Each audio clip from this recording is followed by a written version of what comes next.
Olá pessoal, vamos retomar a análise dos princípios constitucionais tributários e vamos analisar ainda algumas implicações do princípio da vedação ao confisco.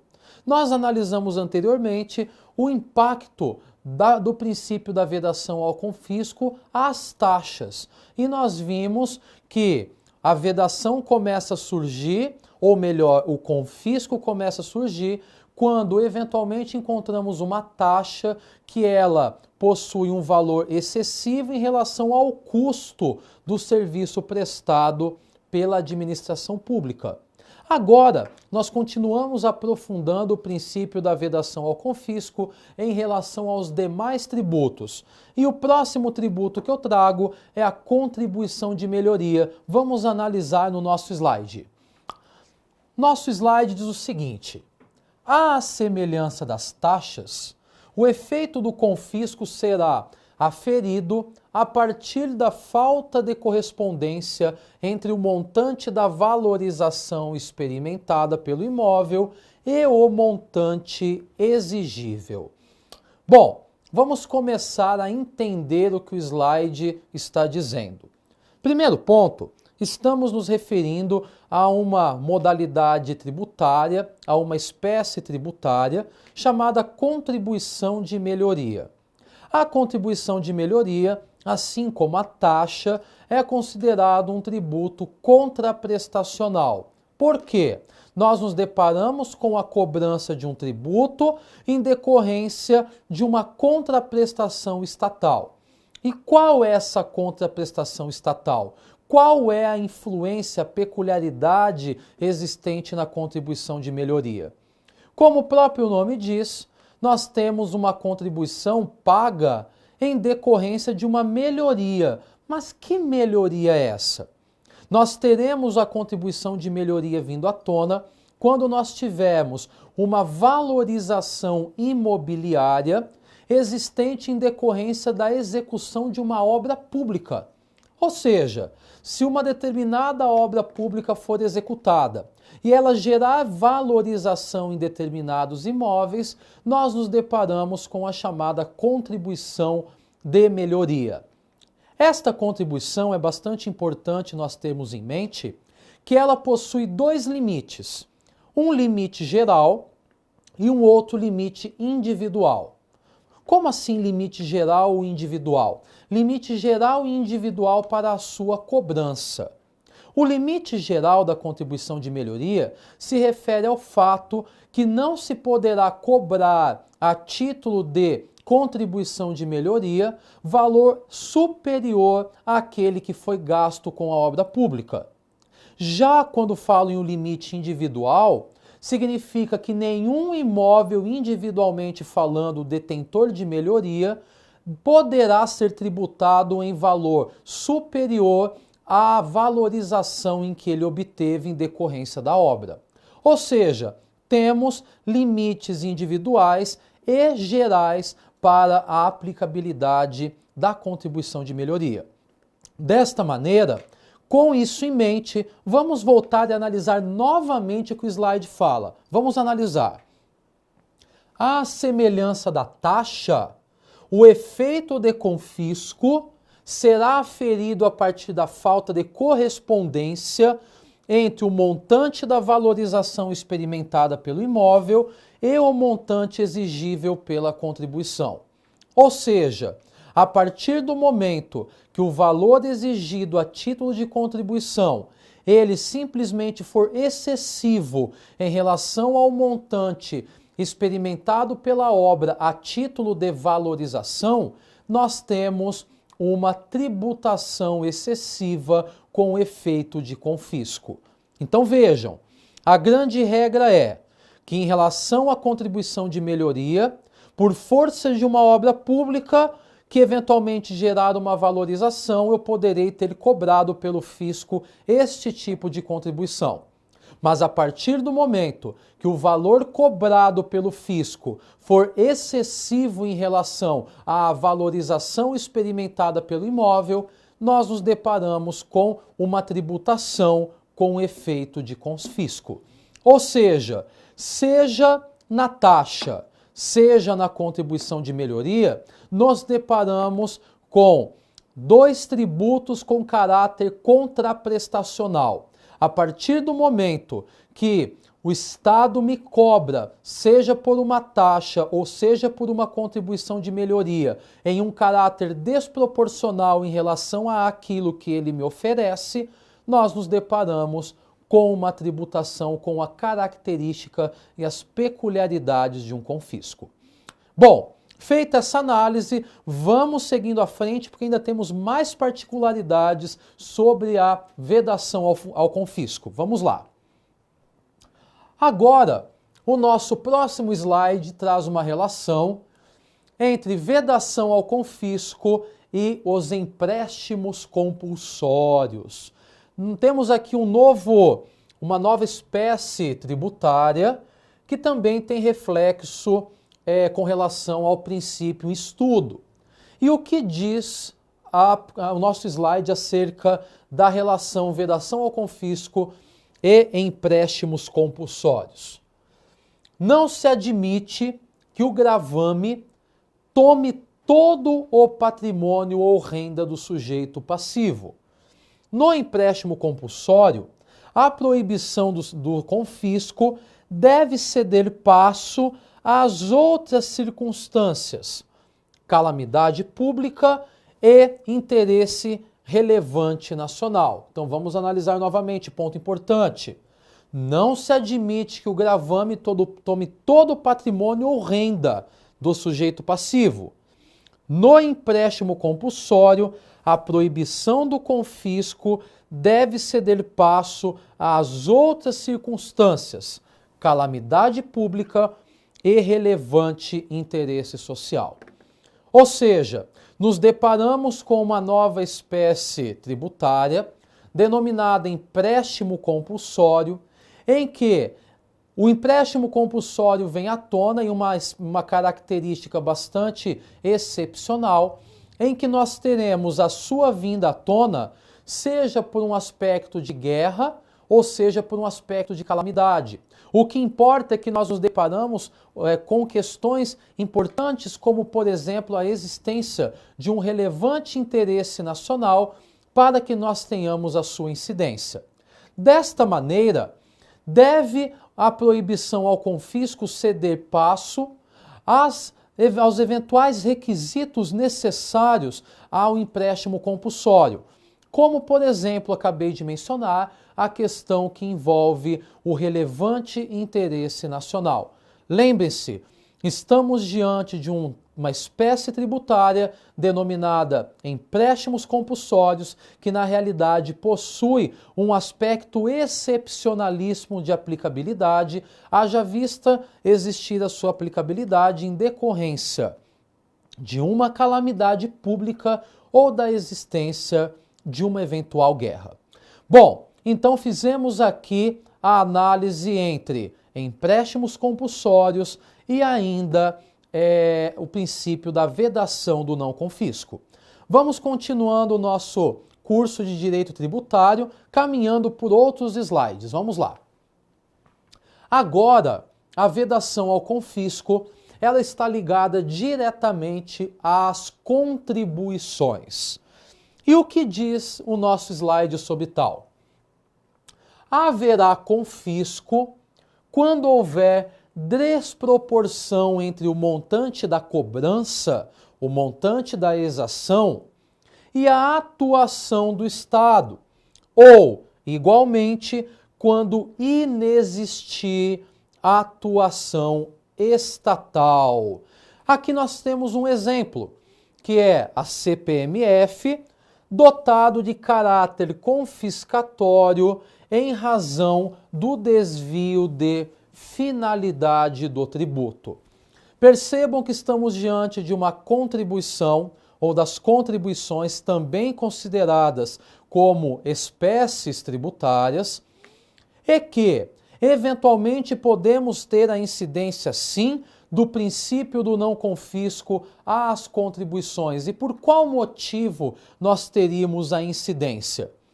Porque as contribuições, elas também possuem uma peculiaridade que o montante pago tem uma destinação devida. A partir do momento que nós nos deparamos com um montante que é pago a título de contribuição, e esse montante ele é excessivo em relação àquilo que o Estado me oferece, ou eventualmente é pago um montante por algo que o Estado sequer me oferece, nós temos a peculiaridade vindo à tona da existência de uma tributação com efeito de confisco. E para tal, eu cito como um exemplo a CPMF.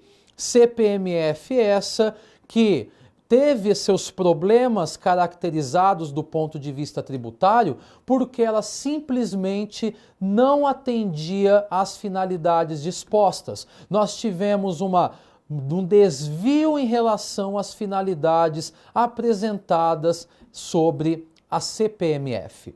Então vejam, temos então o impacto do princípio da proibição ao não confisco às contribuições? Sim, desde que tenhamos claramente um desvio de finalidade à sua aplicação, a inexistência de serviço prestado pela administração pública ou até mesmo um valor excessivo cobrado em relação ao serviço que é prestado e colocado à disposição do contribuinte.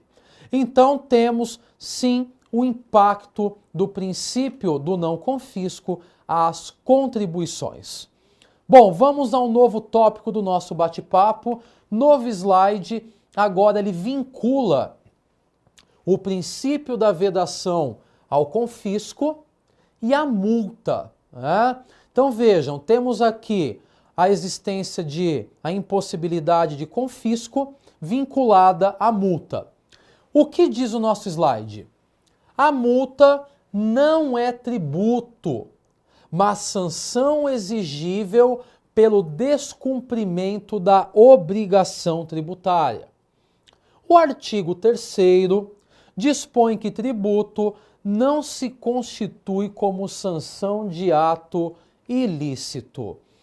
Bom, primeira coisa que nós temos que analisar é que estamos trabalhando nesse momento o Instituto da Multa. Só que para nós analisarmos a multa, primeiro ponto que surge é que nos deparamos que multa tem caráter de sanção de ato ilícito. Se eu estou falando em sanção de ato ilícito, será que eu estaria falando sobre tributo? Para entendermos isso, é importante que tenhamos em mãos o artigo 3º do Código Tributário Nacional. Ora, por quê? Porque o artigo 3º ele traz o conceito de tributo.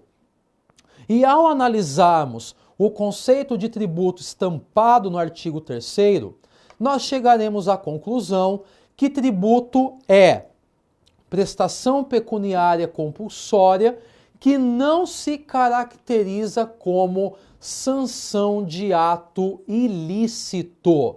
É claro que, dentre outras características apresentadas pelo artigo 3º, eu trago a vocês a informação que tributo não é caracterizado como uma punição, tributo não é caracterizado como uma sanção, tributo, logo, não tem caráter sancionatório, logo, tributo não pode ser considerado como multa ou vice-versa. Ou seja, multa não tem caráter de tributo. Aí vem a grande dúvida.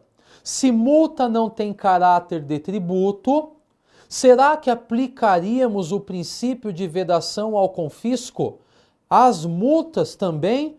Ou será que, por não serem consideradas como tributos, nós não temos a aplicabilidade desse princípio? Vamos aprofundando a nossa conversa no próximo slide. A multa excessiva, que extrapole os limites do razoável, agride o patrimônio do contribuinte. É plenamente aplicável, de acordo com a doutrina e jurisprudência, o princípio da não confiscalidade as multas. Ou seja, meus caros, mesmo que estejamos falando neste momento em multa que não tem caráter de tributo, em razão do próprio conceito de tributo disposto no artigo 3º do Código Tributário Nacional, nós temos que ter em mente que a partir do momento que os entes começam a cobrar multas em valor excessivo ao razoável, nós temos também vindo à tona a aplicabilidade do princípio de vedação ao confisco. Ou seja, nós não podemos nos deparar, seja com a tributação em caráter confiscatório, seja com a aplicabilidade de multas em caráter confiscatório, em valores que são exigíveis acima dos patamares razoáveis, acima dos limites mínimos razoáveis estabelecidos. Desta maneira, se nós tivermos, seja uma tributação excessiva, seja a aplicabilidade de uma multa excessiva, nós teremos sim recaindo o princípio da vedação ao confisco. Bom, então fizemos um contraponto agora entre as multas e a aplicabilidade do princípio da vedação ao confisco. Vamos analisando, seguindo à frente, ainda temos mais questões importantes sobre tal princípio. O próximo slide nos diz, ou ele traz na realidade, um conceito denominado razoabilidade e proporcionalidade. Percebam que nesse slide eu coloco que tais princípios da razoabilidade e da proporcionalidade são limites ao confisco tributário. O poder público pode agir não pode agir imoderadamente na seara tributária, pois a atividade estatal é essencialmente condicionada pelo princípio da razoabilidade. Ou seja, percebam que, primeiro ponto, nós sabemos que os entes tributantes têm o poder de tributar. Como vimos, embora tenham o poder de tributar, nós encontramos as limitações ao poder de tributar nos princípios constitucionais tributários. E um dos princípios em que nos amparamos para limitar esse poder tributário do fisco, em tese inicialmente limitado, é simplesmente um dos princípios, o princípio da vedação ao confisco. Nesse momento, nós passamos a nos deparar com qual peculiaridade? Que os entes tributantes que eventualmente criarem tributos com efeitos confiscatórios se deparam com a limitação do chamado princípio de vedação ao confisco disposto na Constituição Federal. Mas qual seria o grande limite ao poder tributário do fisco em relação ao princípio do não confisco? Percebam que nós nos deparamos com o princípio da razoabilidade e da proporcionalidade. Para que o fisco ele não incida em um aspecto de confisco no âmbito tributário, necessário se faz que ele se valha da proporcionalidade e da razoabilidade. A partir desse momento, quando nós tivermos uma tributação dentro dos limites razoáveis, nós não teremos a incidência de uma tributação confiscatória. Percebam então que um limite importante ao confisco ou à tributação com os efeitos confiscatórios é o fato de que os entes tributantes devem se valer da razoabilidade e da proporcionalidade no momento da tributação. Feita essa análise, nós vamos seguindo à frente. E o nosso próximo slide agora, ele traz um novo princípio tributário. Esse novo princípio tributário é denominado de princípio da não limitação ao tráfego e a ressalva do pedágio. O que diz o nosso slide? Primeiro ponto. Tal princípio está disposto no artigo 150 inciso 5 da Constituição Federal de 1988.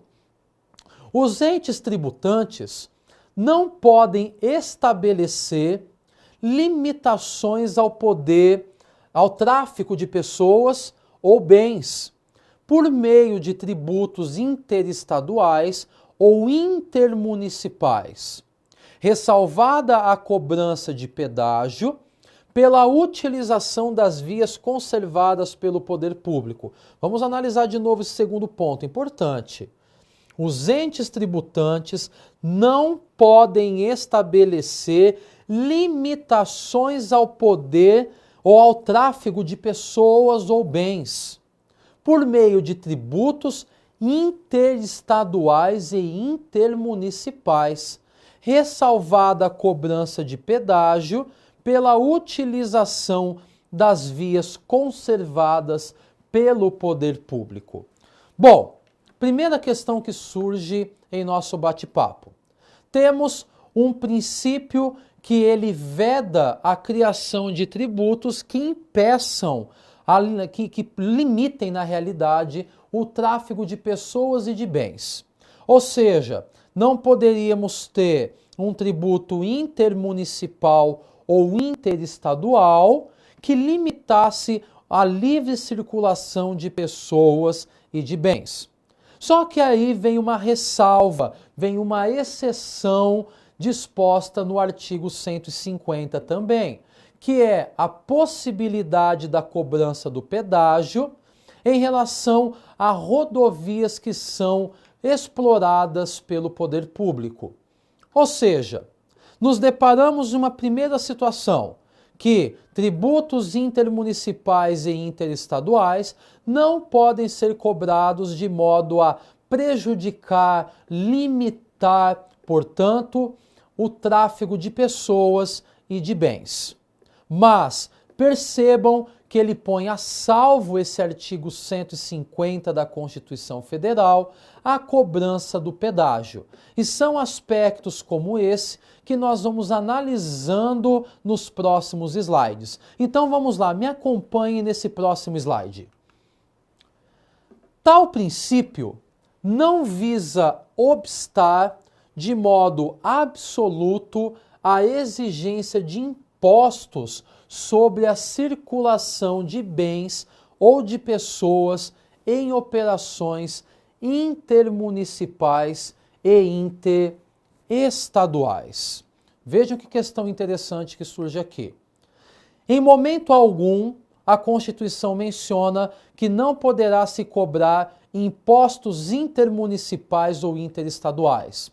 O que não se pode é que tais cobranças impeçam a livre circulação de pessoas e de bens. Ou seja, nós nos deparamos claramente, tipicamente, com o chamado ICMS, que é o Imposto sobre Circulação de Mercadorias e Serviços, e mais precisamente, serviços prestados na sua essência em caráter intermunicipal e interestadual, como é o caso do transporte.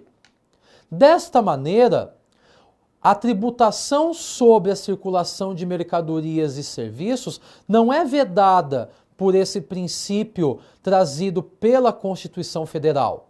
O que é vedado é impedir a circulação de pessoas e de bens em razão da cobrança desses tributos. Então guardem, a questão não é impedir a tributação sobre a circulação de mercadorias ou a prestação de serviços. A questão é que o tributo não pode impedir a circulação de pessoas e de bens.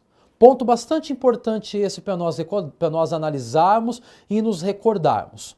Bom, vamos à análise de um próximo slide.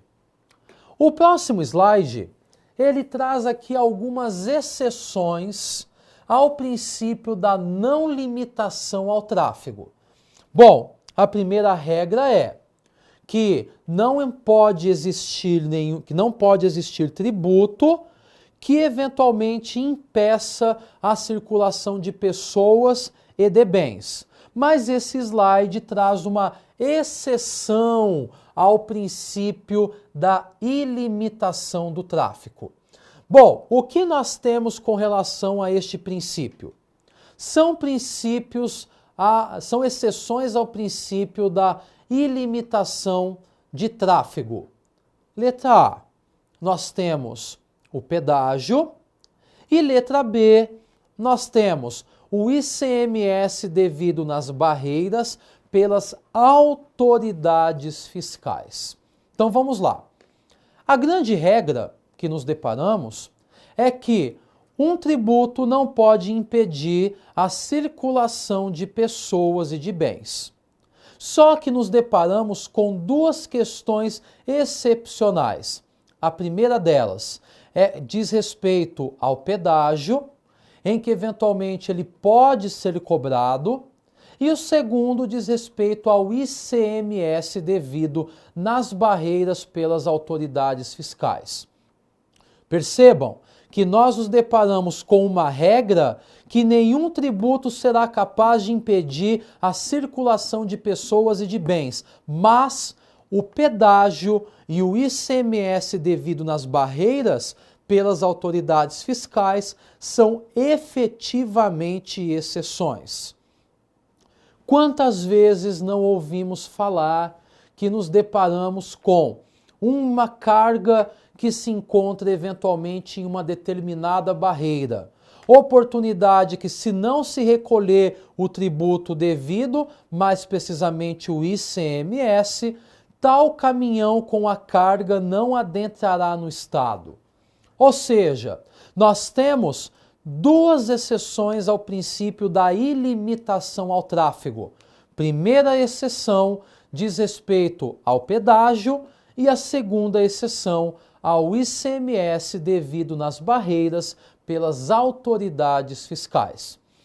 Essas foram algumas peculiaridades que analisamos sobre o princípio da ilimitação ao tráfego e retornamos no próximo bloco para analisarmos outras questões importantes sobre os princípios constitucionais tributários.